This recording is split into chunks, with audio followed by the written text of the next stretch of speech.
Menteri Energi dan Sumber Daya Mineral, Bahlil Lahadalia, mengumpulkan sejumlah pejabat tinggi negara untuk mengusut krisis pasokan batubara yang berdampak pada pemadaman listrik di berbagai daerah.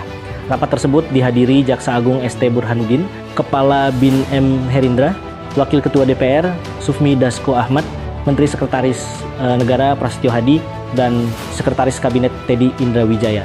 Menurut Bahlil, pemerintah ingin membedah akar persoalan yang menyebabkan terganggunya pasokan batubara untuk pembangkit listrik milik PLN.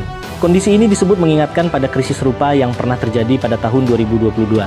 Pemerintah menilai kebutuhan batubara PLN sebenarnya telah dialokasikan melalui skema Domestic Market Obligation atau DMO.